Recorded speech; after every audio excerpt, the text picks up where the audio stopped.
Alors, Le Pont est une association d'aide aux personnes défavorisées, aux personnes en difficulté,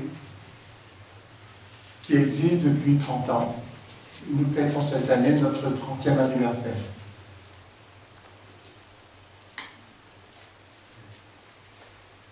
Marie-Jeanne peut rappeler une phrase qui nous a été très lumineuse au départ, que nous avions reçue de Monseigneur Way, à propos de quand il était donc évêque sur Paris. Et donc un jour, il nous a dit, écoutez, l'Église c'est comme un grand navire, et un grand navire ne veut pas aller dans toutes les petites criques. Donc l'Église a besoin de petits bateaux qui puissent aller dans les petites criques. L'important c'est de ne jamais perdre le filin qui relie le petit bateau au grand navire. Vous vous souvenez?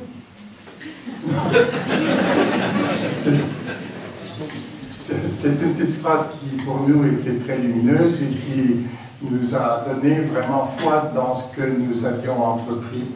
Et effectivement, nous avions parfois quelques difficultés de nous réaliser parce que ce que nous faisions n'était pas toujours considéré comme étant, comment dirais-je, dans les normes habituelles auxquelles parfois on nous habitue, soit à travers la société ou à travers l'Église. Alors nous avons, je peux vous donner en 4 points ce que nous exerçons comme travail. D'abord, l'accueil, bien entendu. L'accueil qui signifie aussi une écoute de toutes personnes qui viennent nous rencontrer et qui sont de plus en plus nombreuses. On peut dire qu'aujourd'hui, nous suivons une centaine de personnes par an, donc 50 dans un suivi permanent et une cinquantaine d'une façon plus ponctuelle, soit à domicile, soit dans les hôpitaux. Et bien entendu, il y a une structuration qui s'est faite au fur des années qui permet de pouvoir répondre à tous leurs questionnements, que ce soit sur un plan social, que ce soit sur un plan juridique, médical, mais aussi spirituel. Alors il nous fallait pour cela un lieu. Nous avons créé ce que nous appelons une maison où ils puissent se retrouver, se rencontrer, échanger, partager, un lieu qu'ils n'ont pour la plupart d'entre eux jamais connu, étant très seuls. La solitude est un dénominateur commun, on peut dire, de ceux que nous rencontrons. Et en même temps, un autre dénominateur commun, un grand besoin affectif. Leur itinéraire est parfois très douloureux, très difficile, en d'autres termes, on peut résumer ça, ils reviennent de loin. Alors notre travail, c'est de les accueillir et de les accueillir dans un lieu qui soit leur maison. Pas quelque chose qui va servir plutôt simplement une réunion, une rencontre, et puis après c'est terminé. Donc dans notre travail, c'est aussi de pouvoir, dans une relation bien sûr contractuelle, aller jusqu'au bout avec eux.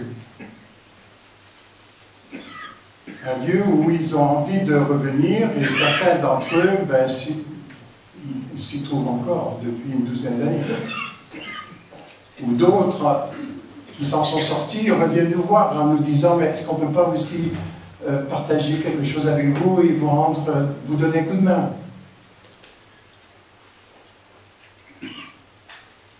Alors pour réaliser tout ça, il fallait tout de même avoir différentes activités. Un accueil, une écoute, des repas, des rencontres, des échanges, oui, mais à travers aussi des ateliers pour leur permettre de se valoriser. Ils découvrent en eux-mêmes des possibilités qu'ils ignoraient, que ce soit par des ateliers d'art-thérapie, que ce soit par des ateliers de pédagogie familiale, ateliers de couture, ateliers de cuisine, que ce soit par des ateliers bibliques, pour leur donner une réponse à tous leurs questionnements, et ils en posent des questions. C'est très très intéressant et souvent, chose merveilleuse, ils nous révèlent à nous-mêmes. En fait, tout cela, c'est la rencontre de l'autre, des autres.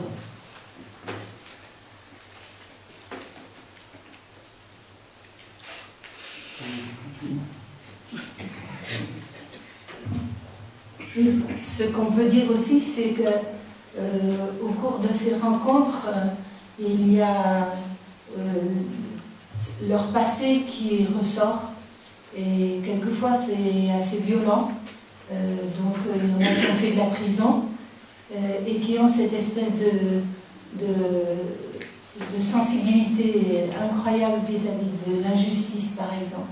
Donc si on donne une responsabilité, ou si quelqu'un prend une responsabilité dans le groupe et qu'on n'en a pas donné à un autre, enfin voilà, il y a tout ce qui forge un groupe, tout ce qui permet aux uns et aux autres d'accepter la différence, et donc on vit avec eux une espèce de module d'acceptation de vie des autres. On part aussi en vacances avec eux, on part, quelquefois il y a des personnes qui nous prêtent leur logement, on part à 2 voitures et hop, on part un week-end, quelques jours, vivre jour et nuit avec les autres, alors qu'ils vivent seuls la plupart du temps, qu'ils fument tout le temps.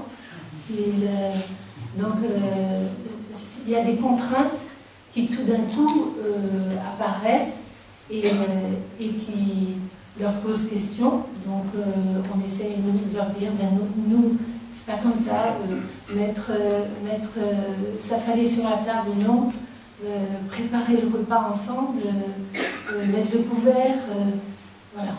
Donc on leur permet de réapprendre à vivre en société.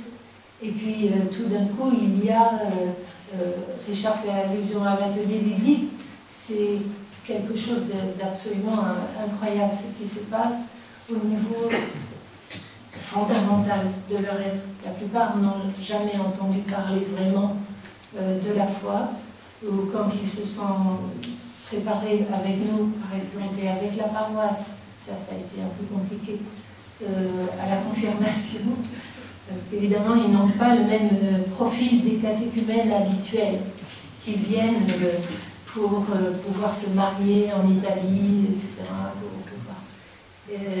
Eux, il y en a 2 qui ont demandé la confirmation et une qui a demandé le baptême, et qui voulait par exemple écrire au pape pour lui demander sa bénédiction, et elle l'a fait.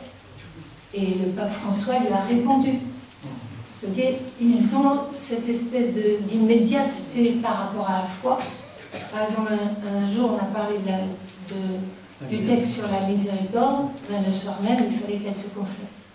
C'est-à-dire, c'est ici et maintenant. Ils nous apprennent cet aspect de la foi immédiate que nous, on prend son temps. Donc, ils nous apportent tout ça, enfin, entre autres. Vas-y, continue. Alors, c'est devenu notre mission. Et le pont, c'est l'histoire de cette mission, qui est aussi un chemin de vie. Alors, nous avons des relations, bien entendu, aussi bien dans l'Église. On vient de parler des rencontres avec différentes paroisses quand même qui nous reçoivent. Nous avons aussi une affiliation avec le Secours catholique. Nous avons également, nous faisons partie plutôt du réseau Saint-Laurent, qui est un réseau qui regroupe des associations comme nous à travers toute la France, souvent des groupes issus d'ATD Carmont, du reste, que ce soit Pierre d'Angle ou Sapel, etc. Bref, donc notre lieu de rencontre, étant donné que nous sommes plus d'un millier, c'est lourd. Et tous les 2 ans, nous participons donc à cette rencontre au sein du réseau Saint-Laurent avec des personnes qu'on amène avec nous, parmi ceux que nous accueillons, où on se retrouve facilement humilié. Et à Lourdes, c'est une étape très importante pour nous, mais aussi pour eux dans leur vie. Nous avons aussi une pastorale théologique à Nevers qui permet aussi cet échange avec eux, car ce que nous faisons, c'est avec eux, pour eux. Et ça nous aide aussi dans notre travail à travers leurs réflexions à grandir ensemble, eux comme nous. Je peux dire juste encore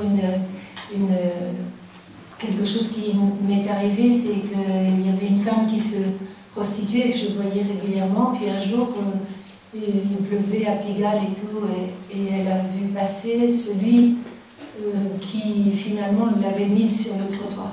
Donc, et tout d'un coup, une haine est arrivée en elle, parce que maintenant, elle était embarquée là-dedans depuis longtemps. Et elle était mais mal. On était dans la voiture, dans ma voiture. Et puis à la fin, je ne savais pas quoi dire, je lui ai dit, tu sais, tu connais l'évangile, Jésus il dit quelque part, il ne faut pas pardonner 7 fois, mais 70 fois 7 fois. Donc je lui ai dit ça juste. Il me dit combien? Et puis, donc le lendemain, je suis repassée parce que j'avais senti qu'elle avait été tellement blessée. Donc les 8 jours qui ont suivi, tous les jours un petit peu, la rencontrer sur son lieu de travail. Puis à chaque fois, elle me disait, tu me redis la phrase. Donc je lui ai répété 70 fois 7 fois. Et puis elle m'a dit, de toute façon, moi je ne pourrais jamais lui pardonner. Puis un jour, à peu près 1 mois après, elle me dit, tu sais, j'aime bien cette phrase. Voilà. Donc, en fait, s'apprivoiser l'évangile quand on a été blessé, et c'est comme ça, c'est du vivant qui nous donne, quoi, quand on vit avec eux. C'est un cadeau. On pourrait raconter pendant un temps très long. Oui. C'est sûr. C'est très difficile de raconter 30 années d'histoire en 5 minutes ou même 10. Mais en fait, tout de même, c'est une approche que nous avons faite de ce que nous faisons depuis une trentaine d'années. Merci. Nous vous remercions de nous avoir écoutés. C'est nous qui vous remercions.